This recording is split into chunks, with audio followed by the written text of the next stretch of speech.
My Hero Academia chapter 291 continues with the past of Toya Todoroki. The spoiler leaks are out, and we also got the full summary for this chapter as well, and why Dabi's hair color went from red to white. So let's talk about My Hero Academia chapter 291. Thank you for being fine.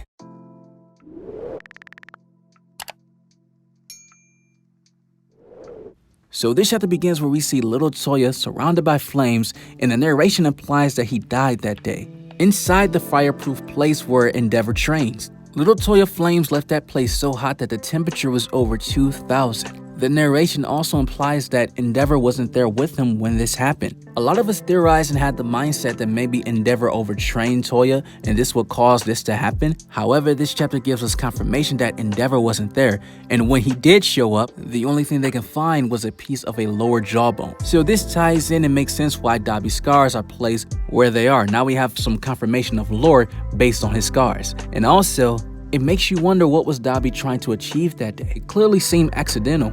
Was he trying to train alone? Was he mad about something? We don't know. And I believe even the bigger question is, where did he go after that? And I believe that we're going to get a few more chapters about Dabi's past, which should clear up a lot of questions that we have.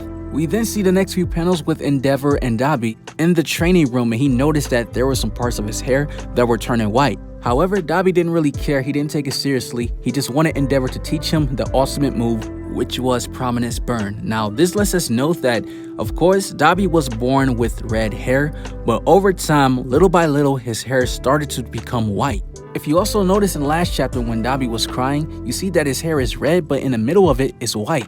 This lets me know that over time, his mother DNA started to kick in more, because he did have her condition where his body was weak to handle the flames because she's an ice type. And the older that Dabi was getting, his body couldn't handle the flames anymore because his flames were also greater than Endeavor's, which Endeavor stated many times.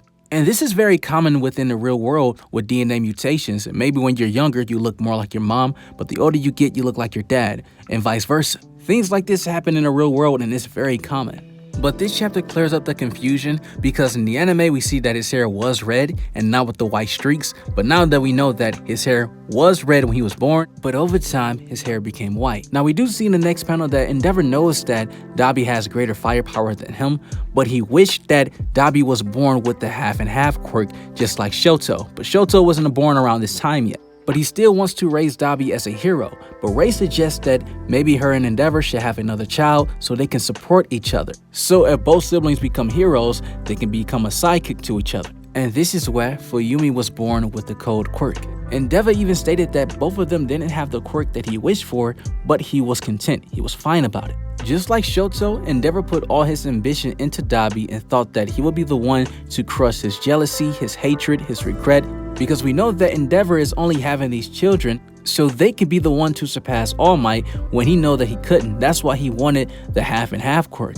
We fast forward and go back to the present, the war, and we see that Endeavor, he is in disbelief. He's not buying everything that Dabi is saying, but Dabi challenged him to a DNA test. And what's amazing about all of this, none of the League of Villains knew anything about Dabi's past. They didn't know any of this information. It makes sense because when he first met Shigaraki asked him, "What is your name?" And Dabi responds saying that, "I will tell you in this time." So Dabi kept this to himself all along until the right moment, which was happening now.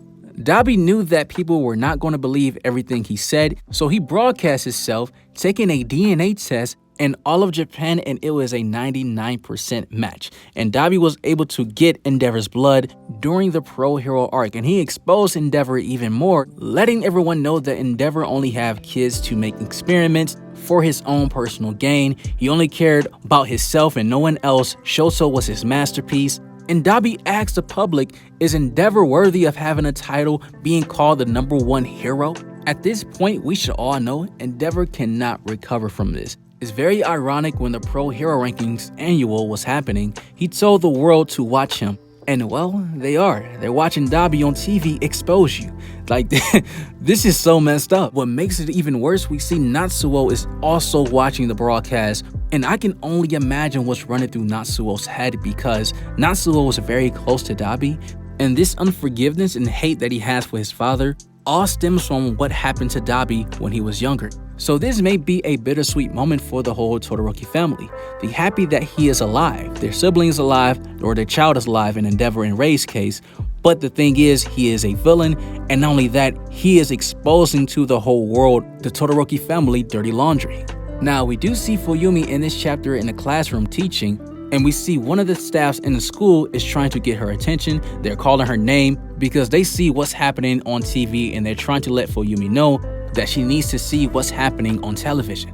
This chapter, we also see the Kenshi C kid again, Endeavor's biggest fan, watching the broadcast with his friends, tearing up trying to cover his eyes because Dabi started to expose Hawks and even showed a clip of Hawks stabbing twice in the back and killing him. And the way that he showed this clip is so out of context because the public doesn't realize what exactly is going on. They don't know why Hawks did what he did. It 100% makes him look like a murderer in front of the whole public because heroes don't kill people. This makes the hero society in Japan looks even worse because not only he's exposing the #1 hero, but he's also exposing the #2 hero, which is just as bad because Dabi also explains that Hawks killed Best Jeanist, and also his father was a robber and a serial killer, and Endeavor was the one who picked him up. And he goes on to say that he cannot forgive Endeavor, who has such a dark background, on becoming a hero. In a way, Dabi is putting all the heroes' lives in jeopardy because naturally the public is going to create a distrust between the heroes because they are going to start thinking if the #1 and the #2 hero have this much dirty laundry, then what about everyone else? They're going to start investigating all of the heroes and even All Might. It's a strong chance for the public not to think that way if Dabi just exposed Endeavor, but he also exposed Hawks as well. So I think that it's possible they will start to question Japan's hero society overall. Endeavor was so shocked after hearing this that his body just couldn't allow him to move. He was stunned. Shoto is screaming at his father, saying that, "I'm begging you, please move. Me and Nejire can fight. You protect Midoriya and the others." Shoto has tears in his eyes, begging his father to move, but he's not moving. And we see that Dabi jumps off a Gigantomachia, using the technique Prominence Burn. And Endeavor is just looking up Dabi while he's jumping down, saying, "Thank you for being fine up until today."